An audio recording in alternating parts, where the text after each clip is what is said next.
اسلام جو ہے وہ حکومت کو اللہ کے تابع اور اس کے فرامین کے تابع رکھنا چاہتا ہے. اسلام میں مقصد حکومت حاصل کرنا نہیں ہوتا. اور اسلامی حکومتیں جو ہیں وہ غیر اسلامی حکومتوں سے ممتاز ہی اسی بنیاد کے اوپر ہے کہ وہ اللہ کے احکامات کی پیروی کرتے ہیں. ہم لوگ جو ہے وہ کسی بھی مسلمان حکمران کی حکومت کو اسلامی حکومت سمجھ لیتے ہیں. اس اعتبار سے تو ماشاءاللہ ہماری اتنی حکومتیں نہیں ہیں, پوری دنیا زیر زبر کی ہے ہم نے. لیکن اس طرح کے حکمرانوں کو ہم اس اعتبار سے نہیں دیکھ سکتے کہ یہ کوئی اسلامی حکومتیں ہیں. ہم ان کو بڑے بڑے لیڈرز کے طور پہ بھی اپنے حکمرانوں کو جنگجو قسم کے لیڈرز کو پیش کرتے ہیں. جس طرح آج کل آپ دیکھ رہے ہیں کہ پوری پاکستانی قوم کو جو ہے وہ ایک ڈرامے کے پیچھے ہماری حکومت نے لگا دیا ہے. ارطغرل ڈرامہ جو ٹرکی کا ڈب کیا ہے, وہ پی ٹی وی جس کے سبسکرائبرز جو ہے بمشکل 400-500 کے سے اوپر نہیں جاتے تھے, 1 ملین تک بھی کبھی نہیں پہنچے. اس ڈرامے کی وجہ سے انہوں نے نیا چینل بنایا اور 4 ملین سے زیادہ ہو چکے ہیں سبسکرائبر. تو اور پوری قوم جو ہے وہ اب یہ ڈرامہ دیکھ رہی ہے. اور اب انہوں نے جو نیا شیڈیول اس کا دیا ہے نا, اس شیڈیول کے اندر تو یہ ڈرامہ جتنی اس کی قسطیں ہیں نا, سیزن 1, 2, 3, اور وہ کہہ رہے ہیں کہ ہفتے میں 3 دن اس کی ایک ساتھ لگا کریں گی, فرائیڈے کو اور اس کے بعد سیچرڈے کو, سنڈے کو. یہ تو 3 سال تک, یعنی یہ حکومت ختم ہونے تک انشاءاللہ آپ جو ہے نا جنہوں کہنے ہونا آرے لگے رہو گے تسی. ٹھیک ہے, تو آپ بس اب کوئی پرابلم ہو تو کوئی مسئلہ نہیں, آپ ارطغرل ڈرامہ دیکھیں, آپ کے پرابلم ختم ہو جائیں گے. یعنی دنیا کا سب سے بڑا مسئلہ یہ بنا دیا ہوا ہے. حالانکہ یہ جو اس قسم کے مسلمان جنگجو, ہم ان کے اخلاص میں کوئی شک نہیں کرتے, تاریخ اسلام بھری پڑی ہے ایسے لوگوں سے. لیکن اگر آپ یہ فورس ہی کریں گے, ان کو رول ماڈل کے طور پہ پیش کریں گے کہ کوئی یہ اسلامی حکومتیں بنا کے گئے ہیں, تو ایسا نہیں تھا. ہاں, مسلمان حکومتیں ضرور بنائی ہیں انہوں نے, اور مسلمانوں کے دفاع کے لیے کوششیں ضرور کی ہیں. جس طرح ایک قوم کو اپنی, یعنی قوم میں کوئی ڈومیننٹ بندہ ہوتا ہے, اسے اپنی قوم کے ساتھ ایک محبت ہوتی ہے نیچرل, تو وہ اس کے لیے کوشش کرتا ہے. لیکن اسلامی حکومتیں نہیں تھیں ان لوگوں کی. نہ سلطنت عثمانیہ کی حکومت اسلامی تھی, اگرچہ انہوں نے بڑے بڑے کارنامے کیے ہیں, لیکن اگر آپ ان کے آفیشل جو آئین انہوں نے بنائے ہوئے ہیں, سلطان محمد فاتح کو آپ دیکھیں, یہ 7واں سلطان تھا سلطنت عثمانیہ کا, جس نے وہ قسطنطینیہ فتح کیا. اردو میں ہم قسطنطنیہ بول دیتے ہیں, کانسٹنٹائن انگلش میں بول دیتے ہیں. یعنی رومن امپائر کا جو گڑھ تھا, جو اس وقت استنبول سٹی ہے ٹرکی کا. یعنی آپ دیکھ لیں کہ نبی الاسلام کی وفات کے بعد آلموسٹ 800 سال تک کوئی اسے فتح نہیں کر سکا, اور اس کے اوپر صرف 25 سال تھی اس نے فتح کیا. جب 25 سال کیا عمر ہوتی ہے, بمشکل 25 سال. لیکن جب اس نے آئین بنایا تو اس نے یعنی اس میں لکھوایا کہ کوئی اگر میرے بعد جو سلطان بنیں گے تو جھگڑے کو ختم کرنے کے لیے جو سلطان بن جائے تو وہ اپنے چھوٹے بھائیوں کو قتل بھی کروا سکتا ہے. اور یہ آفیشلی آئین کا حصہ قرار دے دیا گیا, تاکہ جو ایک بڑا قتل و غارت ہونا ہے کہ ایک چھوٹا بھائی علیحدہ فوج بنا لے گا, اس سے چھوٹا علیحدہ بنا لے گا, تو بہتر یہ ہے کہ جو بھی سلطان بنے نا, پہلے ہی تخت نشین ہو کے نا وہ جو جن کے اندر جراثیم موجود ہے نا ان کو ختم کروا دے, اور یہ آئین کا حصہ بنوا دیا. ایک طرف اتنا بڑا کارنامہ, اور دوسری طرف حکمرانی والا جو انداز ہے وہ اسی طریقے سے. لہٰذا یہ جو فتوحات کو پیش کرنا, یا یہ کہنا کہ جی ایک چھوٹا سا کائی قبیلہ جو ہے وہ اٹھ کے تو وہ تینوں بر اعظموں کے اوپر چھا گیا, یعنی پہلے ارطغرل, اس کا پھر بیٹا عثمان, جس کے نام کے اوپر وہ سلطنت عثمانیہ, یا چونکہ وہ عربی کو جب ہم اردو میں لکھتے ہیں نا تو عثمان لکھا جاتا ہے نا تو TH کے ساتھ, تو وہ اوٹمان اور اوٹومانم امپائر اس طریقے سے وہ بن گئی, گریٹ اوٹومانم امپائر. حالانکہ وہ سلطنت عثمانیہ ہے, تو اس کو انگلش میں وہ اس طریقے سے پروناؤنس کر دیتے ہیں. تو اگر اسی طریقے سے امپائرز کو ہی آپ نے دلیل بنانا ہے تو سر تاریخ انسانی کے اندر سب سے بڑی جو امپائر تھی نا وہ برٹش امپائر تھی. انسانیت کی تاریخ میں اتنی بڑی کبھی کوئی امپائر نہیں رہی ہے, نہ صحابہ کرام کی, نہ تابعین کی, نہ تبع تابعین کی. ان کو بھی اتنی بڑی حکومت نہیں ملی جتنی بڑی حکومت انسانی تاریخ میں، یا نبی علیہ السلام سے پہلے بھی رومن اور پرشین امپائرز بھی اتنی بڑی امپائرز نہیں تھی. انسانی تاریخ میں سب سے بڑی جو امپائر ہے نا وہ برٹش امپائر ہے، جہاں پہ سورج ہی غروب نہیں ہوتا تھا. آسٹریلیا پورا ان کے پاس، نیچے امریکہ پورا ان کے پاس، ادھر سے افریقہ ان کے پاس، اور ماشاءاللہ انڈیا پاکستان پہ تو ویسے ہی ان کی حکومت تھی. یعنی یہ جو گلوب ہے نا، اس کے چاروں کونے آپ لیں نا تو ان میں پورے پورے بر اعظم ان کے پاس تھے. تو سورج غروب کہاں سے ہونا ہے؟ پاکستان، انڈیا، بنگلہ دیش کے ایگزیکٹ نیچے امریکہ ہے، اور آپ ادھر آ جائیں 90 ڈگری کے اوپر تو آسٹریلیا ہے، ادھر چلے جائیں تو افریقہ ہے. تو کیا آپ کہیں گے کہ ان کے ساتھ کوئی غیبی تائید تھی اللہ تعالیٰ کی؟ یہ تو اللہ تعالیٰ قرآن پاک میں فرماتے ہیں حکومتیں ہم لوگوں کے درمیان بدلتے رہتے ہیں. فرعون کے بارے میں قرآن پاک میں جگہ جگہ آیا تو اللہ تعالیٰ اس کو اپنی طرف منسوب کرتا ہے کہ ہم نے اسے حکومت دی تھی. اس کا یہ مطلب نہیں کہ اللہ کی تائید تھی اس کی حکومت کو، مراد یہ ہے کہ وَتُعِزُّ مَن تَشَاءُ وَتُذِلُّ مَن تَشَاءُ، آزمائش کے لیے، کسی کو دے کے آزماتا ہے، کسی سے لے کے آزماتا ہے. اور سر برٹش امپائر تو پھر بھی سکیٹرڈ فارم کے اندر تھی نا، بیچ میں دوسری حکومتیں بھی تھی. رقبے کے اعتبار سے اس سے چھوٹی امپائر، لیکن انسانی تاریخ میں سب سے بڑی کانٹیگوس امپائر، متصل، کہ ایک طرف سے شروع ہوتی ہے اور دوسری طرف پہنچ جائے اور کوئی ملک نہ چھوڑا، وہ تاتاریوں کی، منگولوں کی حکومت ہے. چائنا سے شروع ہوئے ہیں جناب وہ، اور جا کے مصر تک پہنچ گئے ہیں. ایسے انہوں نے 100 سال کے اندر پوری دنیا کو اس طرح چاٹ لیا ہے کہ میں یقین سے کہتا ہوں کہ اس زمانے کے لوگ سمجھتے ہوں گے کہ یہ یاجوج ماجوج ہے. کوئی شے نہیں چھوڑی. اور ان کے دور کے اندر مسلمانوں کے پاس ایک ملک کیا، ایک چپے کی حکومت بھی باقی نہیں رہی تھی، سوائے وہ مصر اور شام والا معاملہ.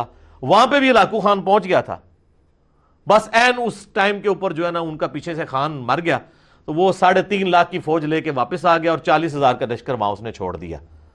اور وہاں پہ جو مسلمانوں کا حکمران تھا سلطان رکن الدین بیبرس، اس نے ایک فیصلہ کن مارکا جو ہے نا وہ جیت لیا، اور وہ پہلی شکست تھی منگولوں کی. ورنہ یہ آلموسٹ 150 سال تک ان بیٹن رہے ہیں یہ لوگ. اور اتنے جنگجو، اتنے ان کے منہ ہوتے تھے، 4 گھوڑوں کے اوپر چڑھ جاتے تھے. ایک گھوڑا تھک گیا تو گھوڑے کو ادھر ہی پھینکا، دوسرے پہ چڑھ گئے. 200 میل کا سفر وہ کرتے تھے اور تھکتے نہیں تھے. ان کی عورتیں بھی جنگجو تھی. اور حالت یہ تھی کہ کسی اگر ملک میں داخل ہوتے تھے نا تو ملک پہ قبضہ صرف نہیں کرتے تھے، وہاں کوئی بھی زندہ نہیں رہنے دیتے تھے بندہ. ایک دن میں انہوں نے لاکھوں لوگ قتل کیے ہیں. یہ سقوط بغداد جب ہوئی ہے 1258 عیسوی کے اندر، سر لاکھوں بندہ، عورتیں، بچے، مرد ایک دن کے اندر انہوں نے قتل کیے ہیں. بغداد کی لائبریری تو الٹ دی، جو آج تک ہم پھر واپس نہیں مین سٹریم میں آ سکے سائنٹیفک فیلڈ کے اندر.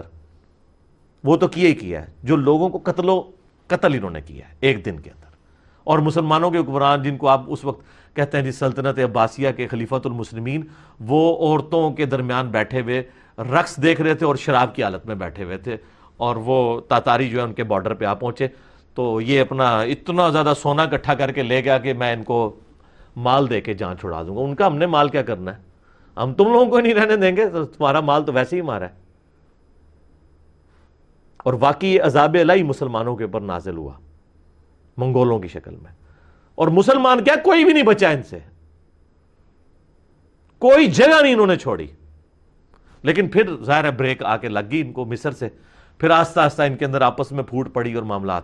لیکن اتنی بڑی متصل حکومت انسانی تاریخ نے نہ برٹش نے دیکھی ہے، نہ رومنز نے، نہ پرشینز نے، نہ مسلمانوں نے، جو منگولوں نے دیکھی ہے.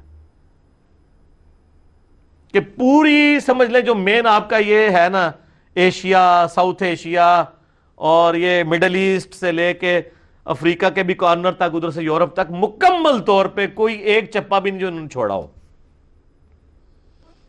لیکن حالت ان کی یہی تھی جو ہم سورۃ البقرہ میں آیت نمبر 205 میں پڑھ چکے ہیں کہ وَإِذَا تَوَلَّا سَعَىٰ فِي الْأَرْضِ لِيُفْسِدَ فِيهَا وَيُهْلِكَ الْحَرْثَ وَالنَّسْلَ وَاللَّهُ لَا يُحِبُّ الْفَسَادَ.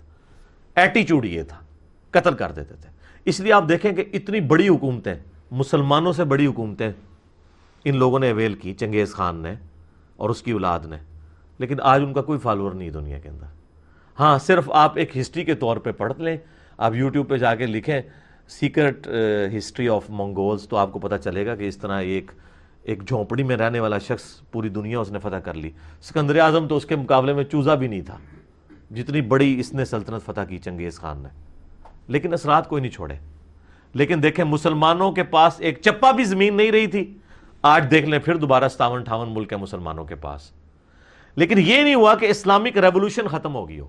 اسلامک ریولوشن چونکہ کتاب اللہ یعنی وحی کی تعلیمات کے اوپر ڈیپینڈنٹ تھی،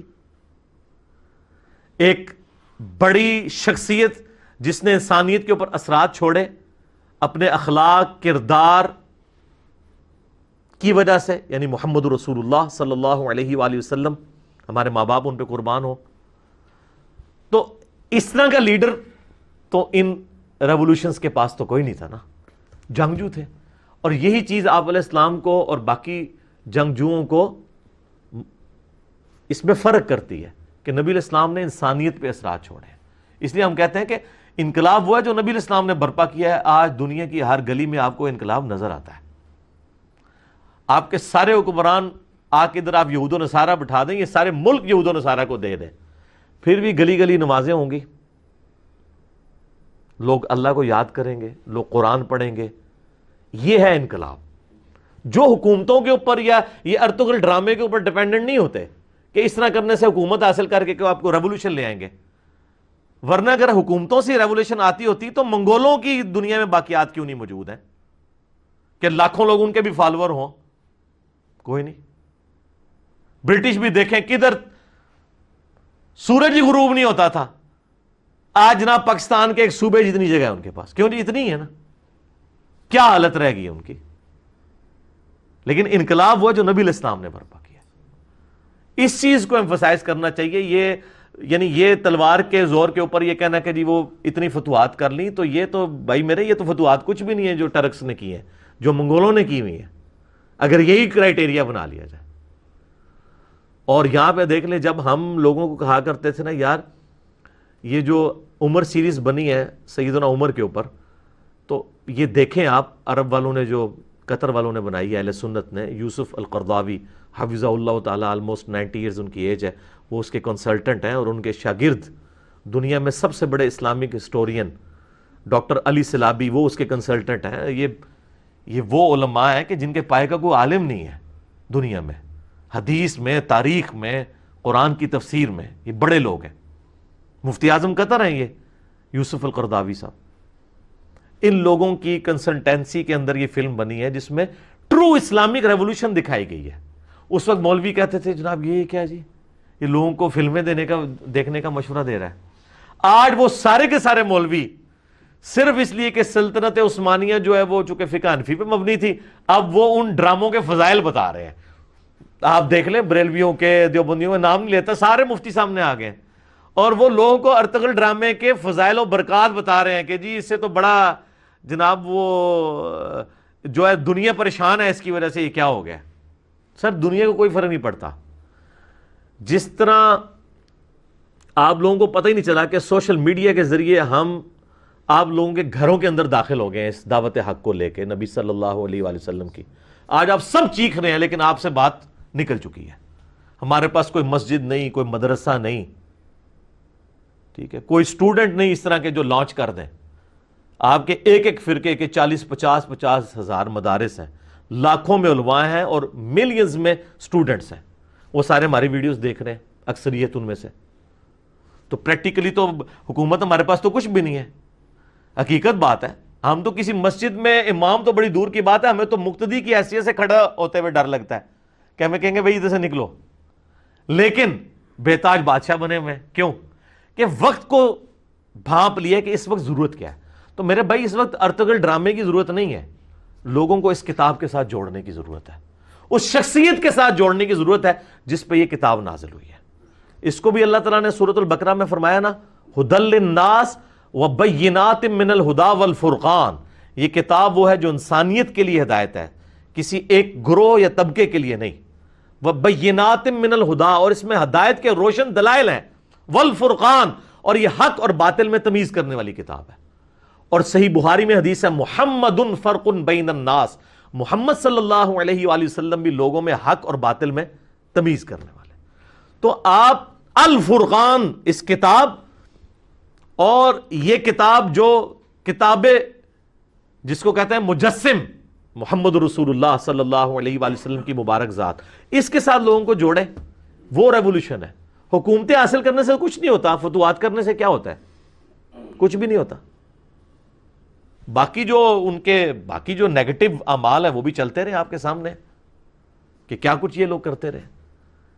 تو میں یعنی مجھے بڑے لوگ کہہ رہے تھے، ابھی بائی چانس چونکہ یہ آیات آ گئی سورۃ البقرہ کی، تو مجھے یہ ذہن میں بات آ گئی کہ یہ ڈرامے لگانا چھوڑیں اس قوم کے ساتھ، ٹھیک ہے نا؟ پوری قوم کو ڈرامے کے پیچھے لگایا ہوا ہے، اور جناب وہ جی سعودیہ والوں نے پابندی لگا دی ہے، جی اس سعودیہ میں تو ملوکیت ہے، ان کو اس سے کوئی غرض نہیں ہے، انہوں نے تو پابندی لگانی ہے نا، ٹھیک ہے؟ بات یہ وہ پابندی اٹھا بھی لیں تب بھی کوئی اسلام کی خدمت تو اس کے ذریعے کوئی نہیں ہو رہی ہے، ٹھیک ہے؟ سعودیہ کی حکومت کو تو ہم ویسے ہی کنڈیم کرتے ہیں کہ ہم تو کہتے ہیں کہ ٹرو اسلامک ڈیموکریسی ہونی چاہیے، یہ کسی خاندان کا کام نہیں ہے کہ وہ تلوار کے زور کے اوپر جو ہے وہ مسلط ہو جائے عوام الناس کے اوپر اور ان سے جینے کا حق بھی چھین لے، اور جو مسلمانوں کو جو مختلف مکاتب فکر کے لوگ ہیں ان کو اپنے اسکول آف تھاٹ کے مطابق دین پریکٹس کرنے سے روک دے۔ اس طرح تو نہیں ہونا چاہیے۔ علمی اختلاف کریں، آپ اجازت دیں سب کو، لیکن وہاں انہوں نے اسٹرکٹ کیا ہوا ہے سلسلہ۔ جس طرح یہاں پہ بھی آپ دیکھ لیں تو ہمارے ملک کے اندر بھی انڈکلیئرڈ تو ایک خاص مکتب فکر کی حکومت ہے نا، باقیوں کے لیے تو سانس لینا بھی یہاں پہ مشکل ہے، اس طرح وہاں پہ بھی یہی صورتحال ہے۔ تو وہ چھوڑ دیں ڈرامے۔ تو اب جو لوگ عمر سیریز کو، جو واقعی ٹرو ریولوشن تھی جس میں نبی علیہ السلام کی مبارک سیرت کو، صحابہ کرام کی قربانیوں کو فلمایا گیا ہے اور بڑی محنت کے ساتھ، اس کی مخالفت کرتے تھے۔ اچھا سعودیہ نے عمر سیریز کی بھی مخالفت کی تھی، وہ اس لیے کہ وہ کسی صورت نہیں چاہتے کہ ملوکیت خلافت میں کنورٹ ہو، ٹھیک ہے؟ وہ تو چاہیں گے کہ بھئی یزید اوپر ہو اور حسین نیچے ہو، نعوذ باللہ۔ لیکن اللہ نے جب اہل بیت کو سربلندی دی ہے تو ان سے تو کوئی نہیں وہ سربلندی چھین سکتا۔ صلوات بر محمد و آل محمد، اللہم صلی علی محمد و علی آل محمد۔ تو یہ آپ ان چیزوں کو، ان ڈراموں سے باہر نکلیں اور ریئل لائف کی طرف آئیں۔ تو اب وہ علماء جو کہتے تھے عمر سیریز نہ دیکھیں، اب وہ ارطغرل ڈرامے کے نا فضائل و برکات سنا رہے ہیں۔ وہ سارے علماء، بریلوی ہوں، دیوبندی ہوں، آپ دیکھیں اہل حدیث جو ہے یا مخالفت کر رہے ہیں یا خاموشی اختیار کر رہے ہیں، ان کا تو مسئلہ سعودیہ ہے، ان کو تو اس سے کوئی غرض نہیں ہے کہ ڈرامے کے اندر کیا دکھایا گیا، ان کا مسئلہ کچھ اور ہے، کیونکہ انہوں نے تو عمر سیریز کی بھی مخالفت کر دی تھی، حالانکہ سیدنا عمر تو کامن پرسنالٹی ہے نا، تو وہ ان کا مسئلہ ڈیفرنٹ ہے۔ ادھر بھی اب وہ کہہ رہے ہیں کہ جی ہم نوجوانوں کو جناب وہ مشورہ دیں گے کہ جو فلمیں دیکھتے ہیں وہ یہ دیکھ کے سوئیں، چلیں یہی دیکھ لیں۔ تو سر اس کی بجائے نا ان کو بتائیں کہ آپ نے دیکھنا ہے نا تو آپ عمر سیریز دیکھیں، وہی مشورہ دینا، ٹھیک ہے؟ ادھر صرف چونکہ وہ اپنے ایک فرقے کو پروموٹ کرنا تھا کہ جی وہ چونکہ سلطنت عثمانیہ میں فقہ حنفی مکمل طور پہ رائج تھی، پھر ان لوگوں نے خانہ کعبہ شریف کے اندر 400 سال تک تقریباً 4 مصلے رکھے، یہ تو سعودی حکومت نے آ کے اٹھائے ہیں، یہ سعودی حکومت کا ایک ایسا کام ہے جو اپریشیٹ کرنا چاہیے۔ اور اب میں نے پیش گوئی کی ہے کہ قیامت تک 4 مصلے نہیں ڈال سکتے۔ کیوں؟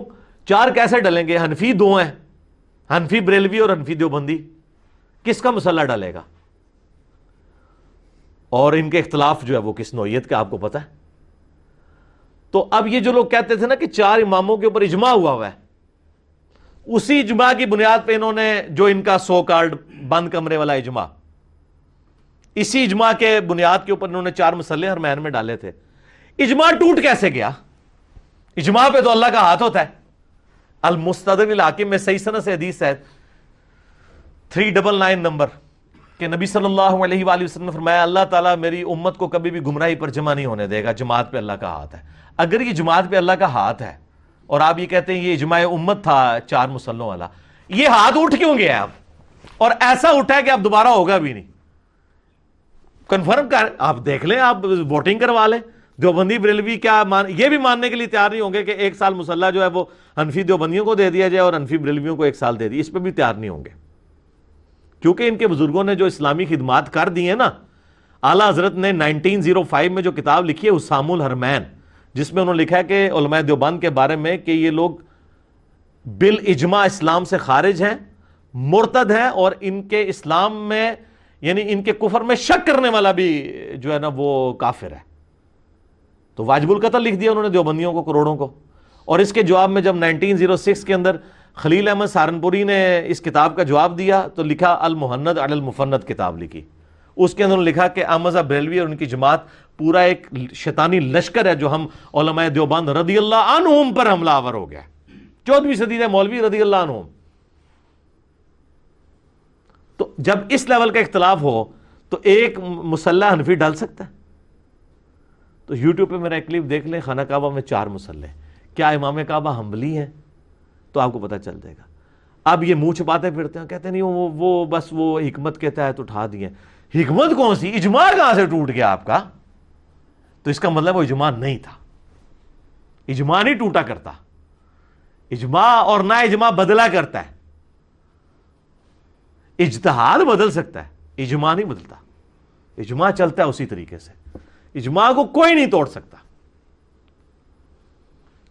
تو بات کہاں سے کہاں نکل گئی، میں نے بائی چانس اس کے اوپر ڈسکشن کر دی ہے، کیونکہ کئی لوگ ہم سے رابطہ بھی کر رہے تھے جی اس ڈرامے کے اوپر کیا ریکارڈ کروائیں جی، کچھ کراؤ جی ڈرامہ لایا تواڈے نال، چھوڑ دیو اللہ دے بندے، اس ڈرامے نو چھوڑو، تسی کتاب و سنت کی تعلیمات کی طرف آئیں اور نبی صلی اللہ علیہ وآلہ وسلم کی مبارک ذات کے ساتھ لوگوں کو جوڑیں۔ ٹھیک ہو گیا جی؟ اللہ تعالیٰ سے دعا ہے جو حق بات میں نے کہی اللہ تعالیٰ ہمارے دلوں میں راسخ فرمائے، اگر جس بات میں میرے منہ سے کوئی غلط بات نکل گئی تو اللہ تعالیٰ ہمارے دلوں سے معاف کر دے، ہمیں کتاب و سنت کی تعلیمات پر عمل کر کے دوسرے بھائیوں تک پہنچانے کی توفیق عطا فرمائے۔ سبحانک اللہم و بحمدک، اشہد ان لا الہ الا انت، استغفرک و اتوب الیک، وما علینا الا البلاغ المبین۔ جزاکم اللہ خیرا۔